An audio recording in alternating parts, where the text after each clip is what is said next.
The poetry of Thomas Hood. Poetry is a fascinating use of language. With almost 1 million words at its command, it is not surprising that these isles have produced some of the most beautiful, moving and descriptive verse through the centuries. One such poet is Thomas Hood, who was born in London in 1799. Leaving school at 14, he began at a counting house, but his health being somewhat poor, he took work at engraving.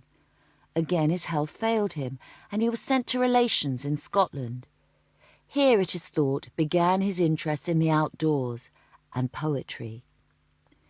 In 1821 he became the sub-editor of the London Magazine and quickly became part of a wide and varied social scene. In 1824 he married Jane Reynolds, and they had 2 children. Hood's work is streaked with humour.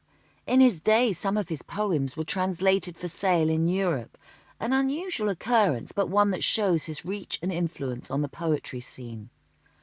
Many of his works are considered classics, and he remains today a highly regarded Victorian poet. Thomas Hood died at the young age of 45 on the 3rd of May 1845. A monument paid for by public subscription was raised at Kensal Green in London. Among our readers are Richard Mitchley and Gazella Rowe. To a False Friend by Thomas Hood. Our hands have met, but not our hearts. Our hands will never meet again. Friends if we have ever been, friends we cannot now remain. I only know I loved you once. I only know I loved in vain. Our hands have met, but not our hearts. Our hands will never meet again. Then farewell to heart and hand. I would our hands had never met. Even the outward form of love must be resigned with some regret. Friends we still might seem to be, if I my wrong could e'er forget. Our hands have joined, but not our hearts. I would our hands had never met. The Song of the Shirt by Thomas Hood. With fingers weary and worn, with eyelids heavy and red, a woman sat in unwomanly rags, plying her needle and thread. Stitch, stitch, stitch, in poverty, hunger and dirt, and still with a voice of dolorous pitch, she sang the song of the shirt. Work, work, work, while the cock is crowing aloof, and work, work, work, till the stars shine through the roof. It's oh, to be a slave along with the barbarous Turk, where woman has never a soul to save, if this is Christian work. Sonnet to My Wife by Thomas Hood.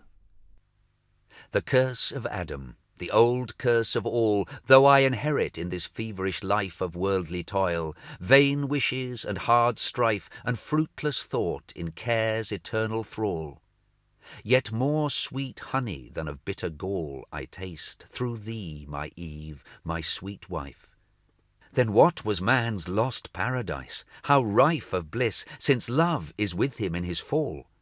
Such as our own pure passion still might frame of this fair earth and its delightful bowers, if no fell sorrow like the serpent came to trail its venom o'er the sweetest flowers.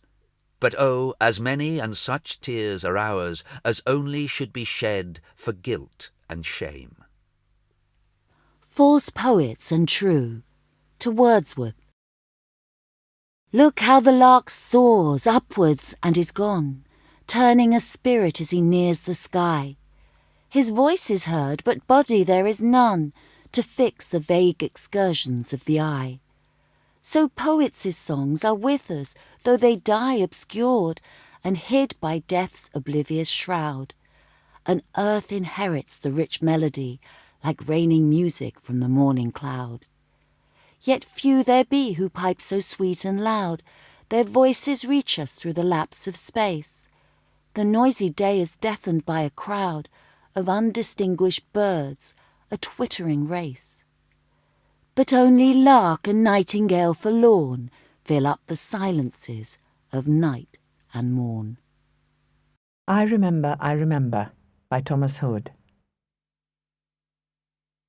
I remember the house where I was born, the little window where the sun came peeping in at morn.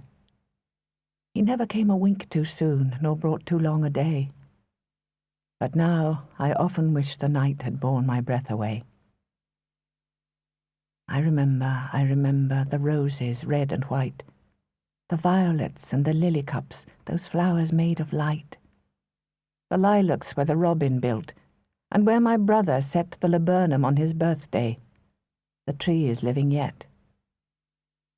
I remember where I was used to swing, and thought the air must rush as fresh to swallows on the wing. My spirit flew in feathers then, that is so heavy now, and summer pools could hardly cool the fever on my brow. I remember the fir trees dark and high. I used to think their slender tops were close against the sky. It was a childish ignorance, but now 'tis little joy to know I'm farther off from heaven than when I was a boy.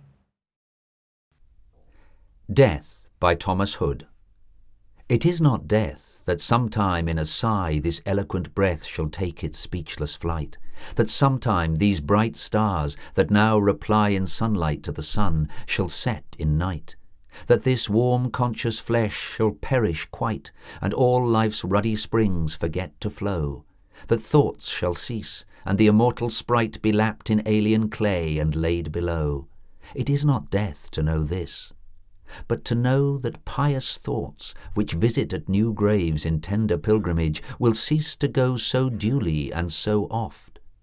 And when grass waves over the past away, there may be then no resurrection in the minds of men.